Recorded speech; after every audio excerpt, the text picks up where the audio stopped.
Digital currency bitcoin के एक सिक्के की कीमत तारीख में पहली बार $1,00,000 हो चुकी है। हालिया दिनों में बिटकॉइन की कीमत में तेजी से इजाफे को अमेरिका के नौ मुंतखब सदर डोनाल्ड ट्रंप की मुमकिना तौर पर क्रिप्टो करेंसी के हवाले से मुस्बत पॉलिसियों से जोड़ा जा रहा है। वाज़ेह है कि डोनाल्ड ट्रंप की इलेक्शन में फतह के फौरी बाद पहली बार एक बिटकॉइन की कीमत $80,000 से तजावज कर गई थी और अब 1,00,000 का हिस्सा उस वक्त अबूर हुआ जब ट्रंप ने वॉल स्ट्रीट रेगुलेटर के तौर पर पॉल एंड्रक्स को नामजद किया, जो अमेरिकी सिक्योरिटीज एंड एक्सचेंज के हालिया सरबराह के मुकाबले में क्रिप्टो करेंसी के सबसे बड़े हामी हैं। अगरचे नौ मुंतखब अमेरिकी सदर डोनाल्ड ट्रंप ने सन 2021 में एक बार बिटकॉइन को एक धोखा करार दिया था,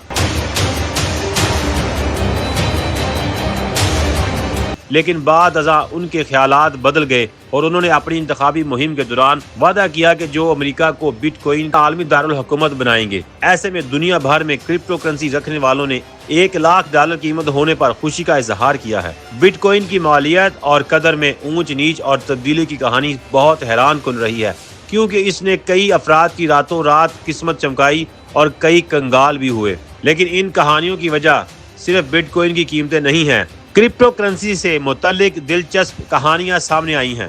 कोई भी यकीनी तौर पर नहीं जानता कि बिटकॉइन किसने इजाद किया। इसका ख्याल 2008 में इंटरनेट फोरम्स पर एक शख्स ने पोस्ट किया था, जो खुद को सतोशी नाकामोतो कहता है। एक वाइट पेपर में बताया गया है कि जिस तरह डिजिटल कैश सिस्टम लोगों को इंटरनेट पर वर्चुअल कॉइन बेचने के काबिल बनाने के लिए काम कर सकता है, बिल्कुल इतनी ही आसानी से जैसे कि ईमेल भेजी जा सकती है। सातोशी ने एक पेचीदा कंप्यूटर निज़ाम बनाया जिसके जरिए एक बड़े नेटवर्क का इस्तेमाल करते हुए लेन देन के अमल का आगाज किया गया और नए सिक्के बनाए गए।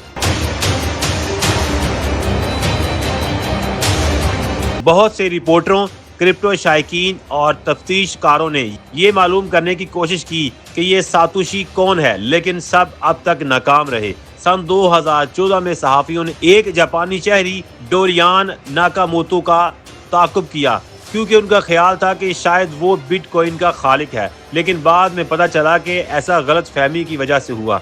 इस हवाले से कई दीगर लोगों के नाम भी सामने आए, लेकिन सिर्फ एक शख्स था जिसने खुद सतोशी होने का दावा किया। सन 2016 में ऑस्ट्रेलियाई कंप्यूटर साइंसदान ग्रेग राइट ने कहा था कि सतोशी वो है।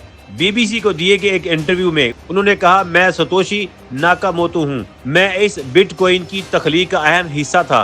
दूसरे लोगों ने मेरी मदद की। कुछ लोग यकीन करेंगे जबकि कुछ आपको सच नहीं बताएंगे। मुझे इसकी परवाह नहीं है। लेकिन राइट इसे कभी साबित करने में नाकाम नहीं हो सके और कई सालों की कानूनी लड़ाई के बाद 2014 में लंदन में हाई कोर्ट के जज ने नतीजा अखज़ किया कि ग्रेग राइट सतोशी नहीं थे। हाल ही में HBO की एक दस्तावेजी फिल्म में कैनेडियन बिटकॉइन के माहिर पीटर ट्वीट के हवाले से कहा गया है शायद वो सतोशी हैं, लेकिन उन्होंने भी सख्ती से इसकी तरदीद की है।